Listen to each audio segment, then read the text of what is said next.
అంగన్వాడీ ఉద్యోగుల వేతనాలు పెంచాలని ఐసీడీఎఫ్ కు కేంద్ర బడ్జెట్లోని నిధులు పెంచాలని డిమాండ్ చేస్తూ జగ్గంపేట ప్రాజెక్టు కార్యాలయం ఎదుట అంగన్వాడీలు ధర్నా నిర్వహించారు. ఈ ధర్నాను ప్రాజెక్టు అధ్యక్షురాలు సిహెచ్ రత్నం ఆధ్వర్యంలో నిర్వహించగా జిల్లా అంగన్వాడీ ప్రధాన కార్యదర్శి ఏరు బండి చంద్రావతి హాజరై సంఘీభావం తెలిపారు. ఈ సందర్భంగా నాయకులు మాట్లాడుతూ గత 11 సంవత్సరాలుగా అంగన్వాడీలకు వేతనాలు పెంచకపోవడంపై అన్యాయమన్నారు. ఇక ఐసీడీఎఫ్ కు కేంద్ర బడ్జెట్లో నిధులు పెంచకపోవడం ద్వారా 50 సంవత్సరాలుగా పేద ప్రజలకు, గర్భిణీలు, బాలింతలకు సేవలు అందిస్తున్న అంగన్వాడీలకు కేంద్ర ప్రభుత్వం మొండి చేయి చూపుతుందని తీవ్రంగా నిరసన వ్యక్తం చేశారు.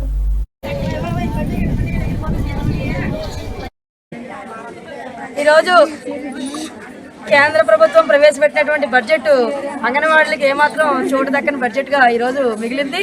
ఈరోజు కేంద్ర ప్రభుత్వం వేతనాలు పెంచి 11 సంవత్సరాలు అవుతుంది. అంగన్వాడీలకి 2700 అంగన్వాడీ టీచర్కి 1350 రూపాయలు అంగన్వాడీ ఆయామ్మకి ఇస్తూ ఉంది.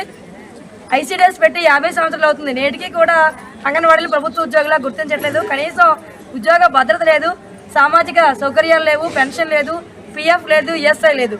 కానీ పేద గర్భిణీ స్త్రీలకి, బాలింతలకి, అలాగే చిన్నపిల్లలకి అనేక సేవలు అందిస్తూ ఉన్నాం.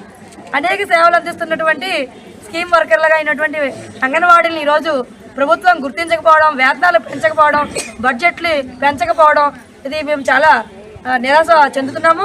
కాబట్టి తక్షణమే బడ్జెట్లో వేతనాలు పెంచాలని చెప్పేసి ఈరోజు కాకినాడ జిల్లా జగ్గంపేట ఐసీడీఎస్ ప్రాజెక్ట్ నందు అంగన్వాడీలు అందరూ కూడా ఈరోజు ధర్నా నిర్వహించి కేంద్ర బడ్జెట్ ప్రతులని దగ్ధం చేయడం జరిగింది.